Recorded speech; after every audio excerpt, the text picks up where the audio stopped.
Hi everyone, Teri Wellbrock here. Just wanted to take a moment before today's episode. I'm going to talk mid-episode about a few exciting announcements for just a few moments. But before today's episode, I wanted to share with you that I am working currently on finishing up. I just finished the narration on audiobook number 6, and I have 4 chapters left to finish up audiobook number 7. So those will be hitting the Amazon Audible shelves soon. And I'll let you know about those and keep you posted. But meanwhile, if you go to my Facebook page, just go to Facebook and the Healing Place podcast, or connect with me on LinkedIn at Teri Wellbrock. I'll put links out and be sharing about those books as they finish final production and again hit the shelves. Um, yes, my book, The Caregiver Chronicles, that launched last week at number 1 and number 2 in paperback and Kindle in new releases under the aging parents category, is just getting rave reviews. Very exciting. Some exciting announcements coming up about that. That I can't talk about just yet, but we'll be sharing soon about the charitable organization we will be sending the proceeds to. And the other last thing that I wanted to talk about was I have a summit going on right now that I was invited to be a part of. So if you would like more information about that summit, the Finally Feel Free 2 Summit, which is filled with just an incredible array of amazing speakers in the healing arena, you can check out that on, I believe I put a link on my website, teriwellbrock.com. If not, pop on over to Facebook, Teri Wellbrock, or I'm sorry, the Healing Place podcast Facebook page, and you can find the link for that there. All right. Now for today's beautiful, oh my gosh, so inspirational. I learned so much episode.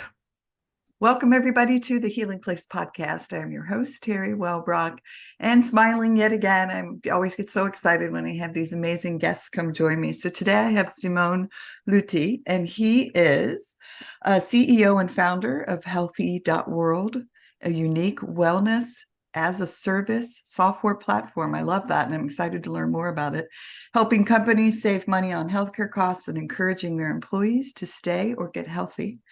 Simon also serves as the founder and chief wellness officer at Sacred Healing LLC, where he has leveraged a personal health crisis to enhance the well-being of 300 plus clients with a focus on healing trauma, physical pain, and mental and emotional limitations.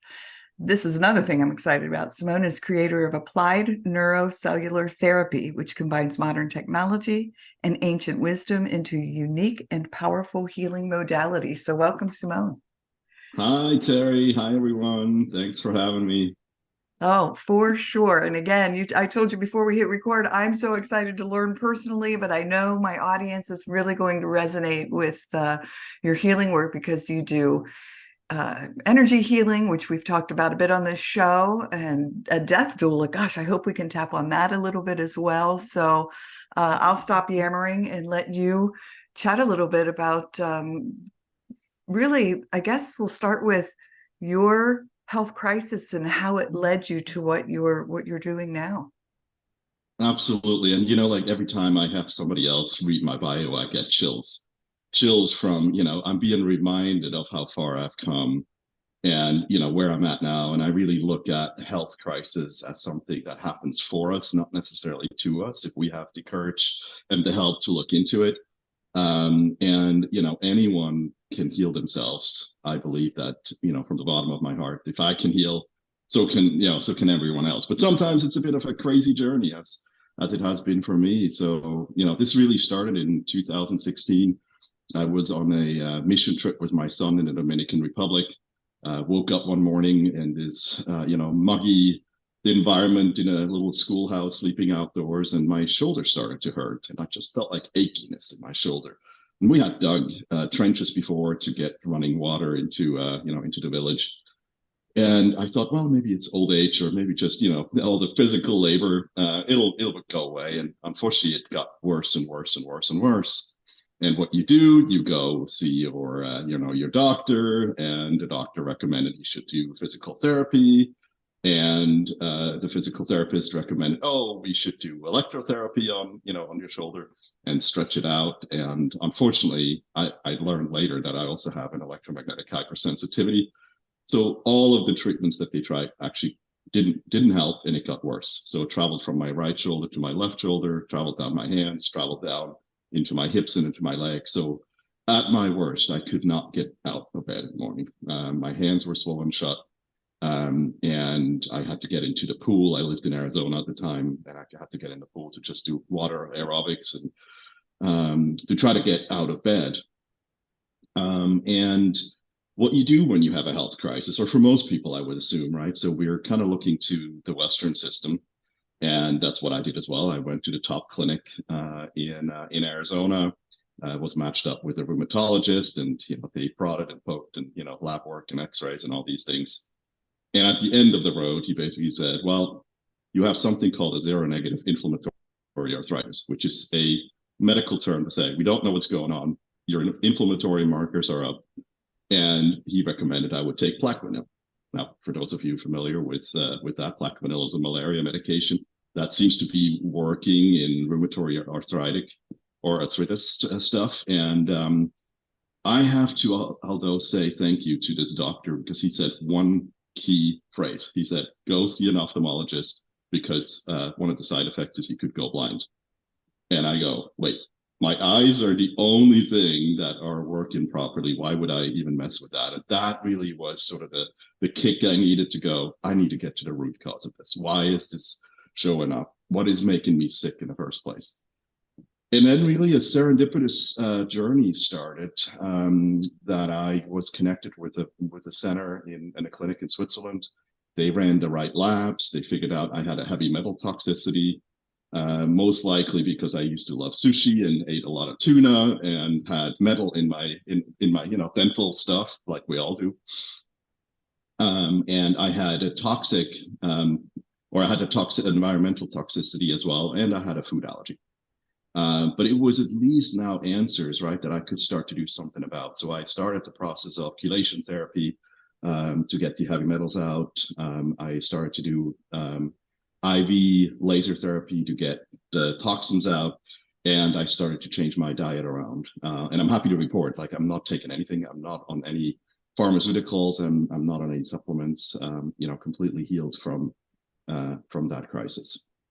Wow. And as you spoke, you saw me shaking my head yes and smiling, because I so related to what you went through along your journey, and very similar. And folks who have tuned in before know that, yeah. So when you all of a sudden you're healthy-ish, and but everything, your body just starts to say, nope, done.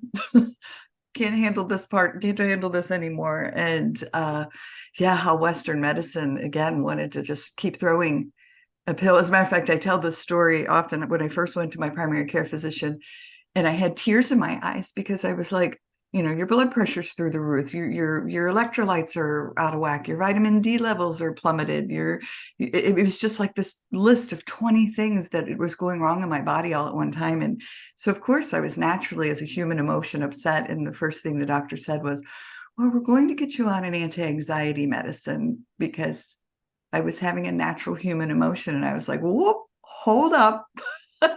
Hold on just a second. This isn't let's dry these tears up with an anti-anxiety med. What is happening? Like, let's get to the root cause. And I love it that you said that, the root cause, because really we're masking the symptoms when we're just throwing things at it, instead of saying, why am I having this going on? Yeah, absolutely. And the crazy thing about it is that, the current Western medical system, so don't get me wrong, there's a place for that. If you have a broken bone, absolutely go see it, and or cuts, or, things like that. But there are labs that you can do today that will properly diagnose you, that really get closer to the root cause. None of those labs are readily available. Most doctors don't know about those, but even they are available in the US. I first started to get, having the right labs done in Switzerland, as I mentioned, but they're here, they're available, but none of the insurance is covering it. It's mind blowing, right? You think about that. How many people, and I see this in my private practice day in and day out, of people coming in, end of the road, have been to every doctor possible and go, help. And you go, okay, well, this sounds like an autoimmune and it is treatable. It's just a matter of actually figuring out what it is and what's making you sick, and then, getting the right treatments done. And, the fact that insurance doesn't cover it, right? Most people probably won't be able to afford a $600-700 lab bill. So it's, we really have to fundamentally change and think the way, or we need to change the way we think about healthcare and like what we need to do. And I think we're at the precipice, at least what I'm sensing is, the US lost 20% of their health workforce over the pandemic in the last couple of years of stress related symptoms. It can't continue like this. So I am, we talked a bit about that before we went on the air. I'm super positive about, and I look at the opportunities here, and I really truly believe that we're sort of at the precipice of starting to think and rethink, how healthcare should be administered. And so, I want to be a part of it. Yes, and I agree wholeheartedly. I've said the pandemic, I try to look at the silver linings, and I think that's one of the silver linings is that folks really kind of took a step back to look at their health and their habits. And I know you and I both talked about how we changed our eating habits, and I really started to understand the impact food was having on my system, and how food is really a healing modality. And by feeding myself with such incredibly delicious, wonderful whole foods, that my body was like, oh, this is something we really needed. Yeah. Yeah, absolutely. And then, unfortunately, with factory farming and some of these things, even the foods that we get here, in the US, are not always healthy for us, right? You think about, let's make a hearty vegetable soup, let's get a crusty bread with that. The aroma in the kitchen is amazing, but the fact that the flour you got, or that this bread was made, is practically non-nutritional. So in my case, part of the food allergies I had a gluten intolerance, and I love bread, right? I'm Swiss by birth. Bread, cheese, yogurt, all these things. And then also the doctor says, you can't have this anymore for now. So I had to really change the way I ate for a good 3 years or so. I started becoming vegan. Now I'm adding things in again of whatever my body says, yeah, today, that's fine. But the interesting thing is, when I am in Germany or Switzerland, I can eat bread again. It doesn't make me sick. And as soon as I'm back here, my body starts to be achy, from all that. And that's another topic that you go, okay, come on, like we got to get back to, the way food was designed, and not mess with it. But food is medicine. Oh yeah, I mean, absolutely. And the body will tell you. I remember that my mom would get angry with me because she made ratatouille. So this is the tomatoes and the eggplant and zucchinis in there. And I hated it. I don't know, something is, and of course I'm the generation where the parents would go, you eat what's on the table, you won't get dessert or something. And now I know I am actually allergic to nightshades, tomatoes, peppers, eggplant, zucchini, goji berries, all these things. And I go, oh, interesting. My body actually early on knew that this wasn't good for me. It wasn't about not liking it. Well, I don't not like it, but my body instinctively told me, don't eat it because it's not good for you.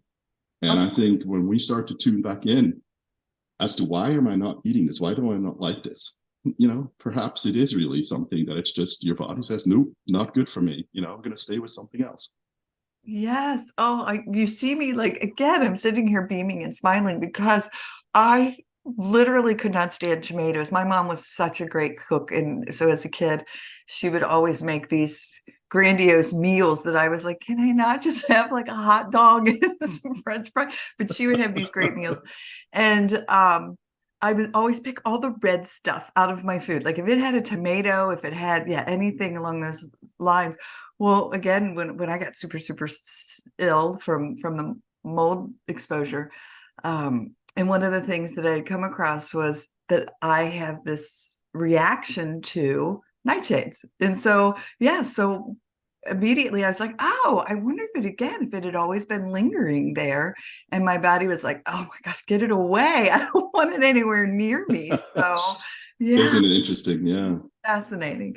So now your work, oh, I mean, you're doing such incredible work in many different ways. I know you work as an energy healer. Can you talk a little bit about that? And then we'll kind of maybe transition into some of the other things that you're doing more globally.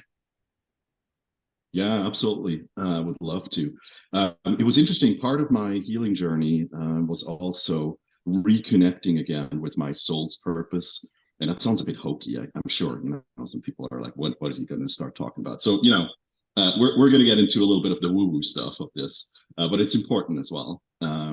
So I had been introduced to a gentleman named Alberto Villoldo. So he's one of the neo shamans, famous author, and he brought the knowledge of the shamans of Peru into the Western world over the last 20 or 30 years. And so I was fortunate to have had a workshop with him called Grow a New Body, which was basically talking a bit about the importance of food, the importance of supplements, but also the energy medicine. So traumatic things can be ancestral trauma that is in our genetics. It could be, personal trauma and or karmic patterns that come in, and the ability to actually remove that out of, the body, out of the emotional body.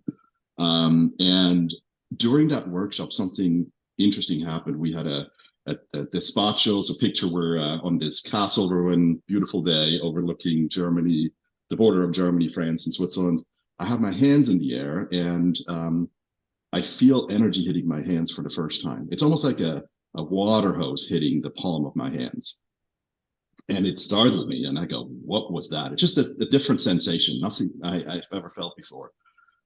And talked to Alberto, and he said, well, maybe you should develop that. And I'm still a corporate guy, right? I am in the executive team of a large credit card company, and this energy is hitting me. I'm coming back home. I'm starting to talk to a few folks that I trusted, and somebody said, well, maybe you should look into Reiki or do something with it. And I thought, the world has gone mad. I am my reality. I was married at the time, busy on my job, and now all of a sudden this new facet.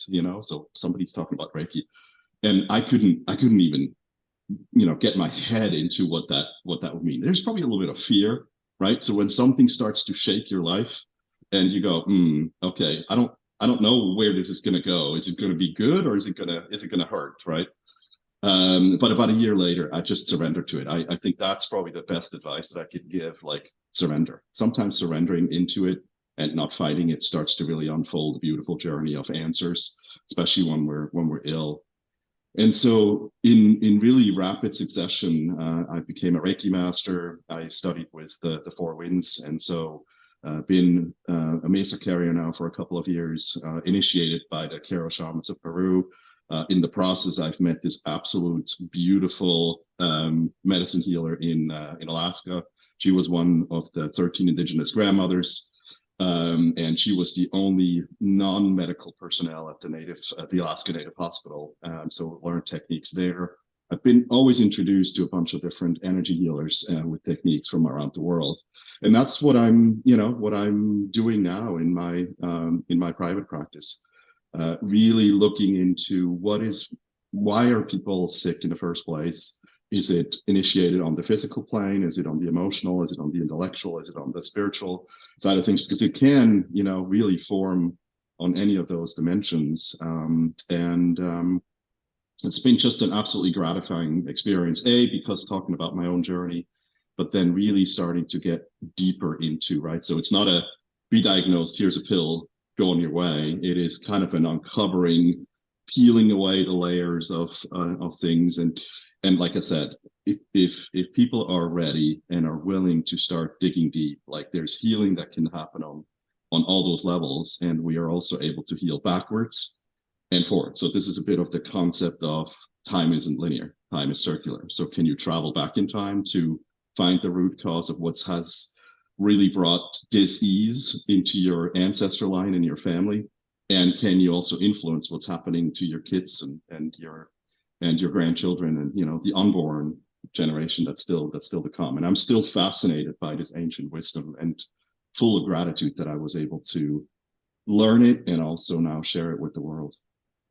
Yes. Oh my gosh, that was one of the messages I got. I've had some meditative experiences where I was given very powerful downloads of information, and one of the messages I received was, "What's then is now. What's now is then." And it was a time message about how really there is no time. So to me, what you were just saying so resonated because I totally get it and I totally agree. Yes. It's Yes. amazing, isn't it? And what a concept. And I think we're slowly starting to get back into this ancient wisdom stuff that's been around, right? We as a species survived for thousands of years before Western medicine, before all this technology and this breakthrough. Okay, so there's got to be something here where we just need to get back, into kind of the flow of things and feeling our bodies, be in connection with nature, be in connection with spirit. And there's so much wisdom, like you said, that stuff comes in. You just need to be open to the messages that are coming in through you. Oh, for sure. Yes. Yeah. Hey everyone, it's Teri Wellbrock, just taking a little break mid-episode. I know for the past couple of episodes, I've been talking about my new role, another new role, and all of my hats that I wear, obtaining my life and health insurance license here in the state of South Carolina, although I'm not limited to South Carolina in being able to help people. So no matter where you are in the United States, reach out to me at teriwellbrock.com. And there's a tab on my website that says request a quote. I'm also looking for people to join my team. So if you are interested in learning about some work from home opportunities, please go to that page, that request a quote page on teriwellbrock.com, and scroll down. Well, you need to fill in name and what state you're in and all that fun stuff. But you can, down at the bottom, it says, yes, I'm interested, or I know somebody who might be interested in work from home opportunities. So, all right, now back to today's wonderful episode. Thanks. Well, and again, like you, I was very logical thinking person. And then as I've opened myself up to the possibilities and more and more and more, it's amazing now what can come through and how I can connect to, just these amazing messages that are there for all of us. I mean, truly for all of us. So, yeah. Yeah, exactly. And maybe it might be helpful to even touch on my 2020 experience. I had a bout with cancer. Oh, I had yes. just moved to the East Coast, and I was diagnosed with non-Hodgkin's lymphoma. And I look up to spirit and I go, seriously? Again? I just survived a massive, autoimmune. Now, really? So 2020 was not a great year. I mean, it was difficult for most of us, but add cancer on top of that. But again, it was about why is this showing up in the first place, and it was really two things that I want to share. One, coming to grips with my own mortality and really being okay if I die today, I'm not regretting anything. But I wasn't ready to go, but that initiated me into this. You touched on it. My work now as a death doula, because as a society, we don't really talk about death. It's scary, right? We're bringing all these resources into birth and bringing someone into this life, but we're doing a not such a great job in letting somebody travel back to source or to heaven, or however you want to frame that. And so I don't think I would have ever thought about becoming a death doula had it not been for that experience. And then the second part was amazing to me. I threw the kitchen sink at it. Full transparency, I also done chemo. And I've done traditional and alternative medicine. Just I wanted to get well. I get the all clear signal in November 2020, and in spring of 2021, I could feel a sensation in my throat, knowing, oh, it's coming back. And I was like, this cannot happen. So again, why is this happening for me? I thought I had this all figured out, And then I read a book about our soul's plan, and that we have this notion of that when we incarnate, that we're actually deciding what are the experiences we want to experience in this physical body, who do we want to experience it with, and what are some of our karmic lessons. With the help of a psychic and a medium, I realized that out of the 9 karmic lessons that we can choose, I picked 6. So I knew I had a kind of a crazy incarnation anyway. But one of the key things to me was her statement: the purpose of your life is to die of a natural death. In your past incarnations, you've committed suicide or accidental suicide, and your purpose now is to live a long and healthy life. And I thought, wow, like how profound, right? So I always, my mom would always say, oh, you know, colon cancer runs in the family. You got to have your colonoscopy and all these things. And I would say, cancer is not my future. Well, inadvertently, by repeating this, you're giving it energy, and something showed up. And from the moment that I realized what I was doing and changing that phrase from cancer is not my future to I live a long and healthy life, I'm healthy. I live a long and healthy life, I'm healthy. I live a long and healthy life, I'm healthy. 30, sometimes 60 times a day for, I don't know, I think it was probably 2 months that I've been repeating this, and all went away. I didn't do any treatments, didn't do any more chemo, didn't do anything else, literally just by having a positive mindset.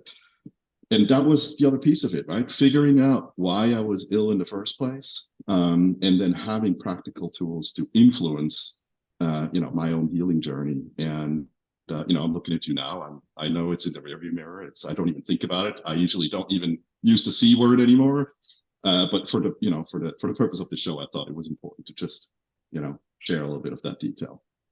Oh my gosh, I'm so glad you said that. And as you talked, I was like, oh, so I've been putting out this message, prayers, whatever you want to call it, and just saying, all right, I really need to know some answers because, again, I've been doing so much better, tremendous healing strides along this journey of these last 2.5 years. And but the left side of my throat has always caused me issues. Like it's just, I'm always like, oh, there's a lump in there. Like I can feel it. And twice doctors have put a camera down my throat and been like, there's nothing there. We don't see anything. There's nothing there. There's nothing going on. And so I'm always keep saying like, I know there's something there. Is it like a mold colony that's like built up back here? And so I'm always pressing around and I'm like, and then it's always like daily, it's like hard to swallow. So then you were just talking and you said, oh, the sensation in my throat. I was like, oh my gosh, I have to ask him, like, what was the sensation in his throat? So again, I keep telling myself, Teri, you're healthy. Don't let your anxiety, your past history, like your anxiety. And so I just keep talking to myself, and then it kind of dissipates a little bit. So, and then life starts to come to the surface, bubble to the surface. And then I'm like, oh, my throat feels like it's closing up again. And so again, it's just such a fascinating journey when our body's trying to talk to us and then we like try to talk it out of it. Yeah, absolutely. Well, something really interesting just happened. You took off your glasses, right? And you're starting to now see inside, right? It was no longer trying to find answers with your outside lens, but really starting to focus inside. And the sensation in the throat, can have a couple of different sources. I've always had throat issues from the very beginning. 3 years old, I almost died of something called an epiglottitis. Rushed to the hospital, last minute, intubated. I have sleep apnea. I've had a motorcycle accident. We had a car accident. Like stuff just kept on happening, and it's always been throat area. And then how this all started is like I had something growing in the back of my throat, and it was misdiagnosed as a regrown tonsil. I had my tonsils taken out when I was 7. And then finally went to an ENT, and he kind of, oh, no, this is what's happening. And I know in my life that I've had incarnations where I was killed for speaking up, for speaking the truth, for speaking.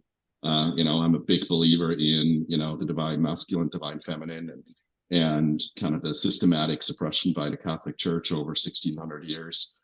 That I was one that was trying to kind of speak the truth, and they didn't like it, so I got And so we carry some of these things with us.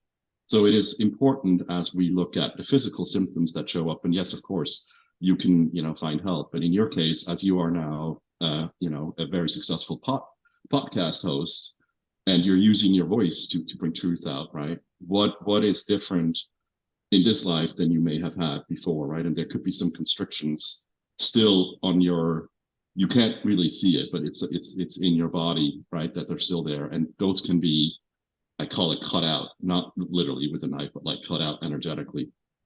And that's part of the practice as a shaman that I do as well, to really travel backwards and figuring out, what is on the energetic field of a person, what can be removed, what is no longer serving you. And that can be removed, and in some cases almost instant, physical health is as a result. But it's a process of, so what is it about the voice and the throat, so breathing air, speaking to truth and all that stuff that is perhaps not 100% yet healed, right? Yes. So I don't want to analyze you, and that was not why I was bringing this up, but it's just interesting that we mirror each other, right? That we have this throat stuff. And so we're meeting today talking about health and wellness. And here we are, sharing things about throat, but it must have a reason. Right. It always happens. No, it's certainly resonating with me. I know I did EMDR therapy, and when I moved here to Hilton Head, I started back up just because I wanted to just kind of touch in with myself, make sure my mental health, needs were being met. And that's when I had gotten so sick, and I was like, oh, my throat's closing up. My throat's closing up, because that was the thing that sent me to the doctor, was I eat and then my throat's closing up. And so we did all of this again. I did all this healing work, but I was still having the throat issues. And she was the one, my therapist was the one that said, it's something to do with your voice, Teri, and you not being able to speak something that you need to speak about. Like, you need to. I said, well, I've been writing my memoir for 10 years and I keep putting the brakes on it. And it's maybe about putting my truth out there. I don't know. But yeah, so what you're saying completely resonates. And I thank you for that. Yes, thank you. Yeah. And I remember when I came out and put Reiki Master on my LinkedIn page. And again, I'm a corporate executive. LinkedIn for me was like, I had my job like in a pretty bow. This is me here, and then I'm gonna do kind of this spiritual side, the woo stuff over here. Nobody really needs to know. But then I had a website that kind of like, said, well, I kind of want to put it in the world. And I thought the world would come to an end when I put Reiki Master on my LinkedIn page, and nothing happened. In contrary, dialogue started to happen. Oh, like, what is this? And like, what do you do? And like, had conversations with my boss at the time that I thought, wait, did that just happen? So encouragement to you, like, whatever scary thing that you're going to publish in your memoir, maybe it's, come on out, share it. And it may not be as scary as you think. No, thank you. Well, that's wonderful. Yes. And I keep trying to give myself that pep talk. So every time I hear the message, I'm like, all right, Teri, come on, you got this. Oh my gosh. So I know we're probably over our limit, but I am very intrigued by your amazing work. So talk to us. I do want to talk about Applied Neuro-Cellular Therapy.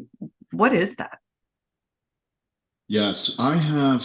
This really came out of a realization that I couldn't help some of my clients. Now, some people will say it's not up to me; it's up to you, or the person that's on the table to heal. But I have three types of clients. I have the once and done. They come in and they're healed, whether that's chronic nerve pain, whether that is chronic migraines, or sleep deprivation, whatever it could be. It's done. Others come a couple times. It's almost like, you go have a massage once a month or a chiropractor adjustment, what have you. And then the third group, it doesn't work at all. And I was flabbergasted. I was stunned. I was like, okay, I'm doing the same things. What is it really of why this isn't working? And what I found was that in a lot of cases, they would come, but maybe with a subconscious skepticism, or well, if it doesn't work, it doesn't hurt. Well, that energy work doesn't work unless you're fully open to the possibilities, complete, healing, mind, body, soul. So I was like, well, how do I influence someone? I can't convince them and say, just believe, just believe, come on, like, change your mind. You can't change that overnight.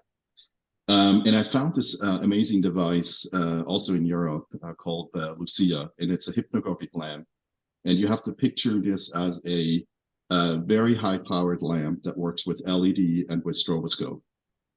And you close your eyes, you lay on your table or on a massage table, and it activates your pineal gland.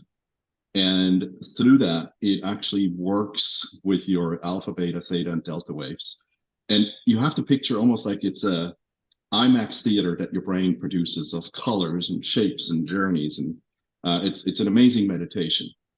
And some would say it's an LSD trip without drugs.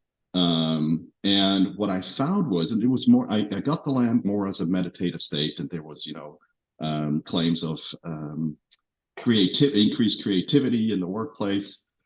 And the most peculiar thing that I found is that if I put someone under the lamp, let's say for 20 to 30 minutes, I can sever the neurological pathways from the cellular structure long enough for me to get really, really, really deep into the traumatic event that happened, whether in a past life or this life.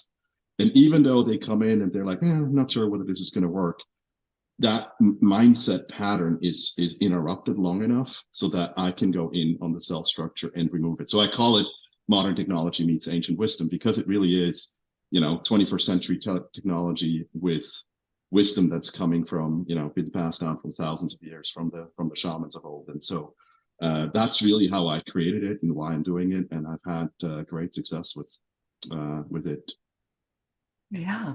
Oh my gosh. I so thought of like the blinders on the horse. Like if you're able to just not have all the doubts and everything coming at you, you can be like, oh, now I see.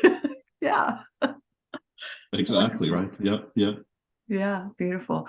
Well, I just feel so blessed to have you here talking about all of this. I want to give you an opportunity before we close out, though, to touch upon anything that you may feel moved to speak about that we haven't had a chance to yet. I just love the opportunity to share a bit of my story. I hope that I was an inspiration for many of you out there. If you're struggling from these mystery illnesses, that help is there. It's just a question of finding the right practitioner. And also, if I can be of any help, obviously reach out. It's Simon at simonluthi.com or sacredhealing.us. So find me. Happy to help. Happy to connect. But I always say, if I can heal from what I've been going through, anyone can. It's just take pause, take a breather. Why is it showing up? And what is it showing you, right? And I know when we are in this health crisis, the panic button, is usually there, as I had in 2020. I'm like, but pause long enough, right, to kind of take a breather and look deeply in with the help of another energy medicine practitioner, with a medium, with a naturopathic doc. There's really so much help out there. There's more that we can now do these days than what we think we can. So don't take a diagnosis from your doctor as face value. Sometimes question even that. Yeah, thank you for allowing me to share a bit of my story, and it was a great meeting you. Oh, wonderful. Well, gosh, thank you. And thanks for sharing your contact info. Everyone, I'll put in show notes all the links that you can just go click on and connect with Simon. And it's, again, just been such a treat to have you here. And I know I've learned so much personally. I feel like I was like picking your brain at all the, hey, what about me? So thank you again for just sharing your wisdom with all of us today. Well, and the world as you do amazing healing work. My All pleasure. right. Thanks, Teri. Yeah. Everyone, thanks for joining us today on the Healing Place podcast. And remember, until next time, be gentle with yourself. Thanks. Bye-bye. Hey, everybody. Teri Wellbrock here. Just wanted to thank you again for being a part of this healing space and my hashtag Hope for Healing journey. Thank you for sharing, liking, inviting others to join, listening in. You've really helped this show blossom. It has now been downloaded in 136 countries and is in the top 2% globally out of 3.2 million shows, which is just amazing. And it's all because of you and your tuning in and inviting others and sharing and liking and loving. And your reviews on Apple really help too. My goal is to hit 100 5-star reviews by the end of the year. And I am closing in on that. So if you are listening in on Apple or Apple Podcasts, please go and rate the show and leave a review if you absolutely love it. And I would be most appreciative. Also, if you would like to receive my monthly Hope for Healing newsletter, please be sure to go to teriwellbrock.com. It's Teri, just one R, WELLBROCK.com. And I have a gift to send you for signing up for that monthly Hope for Healing newsletter. Plus, there are many other resources listed on that page, including a resource library. All right. Thanks. Bye-bye.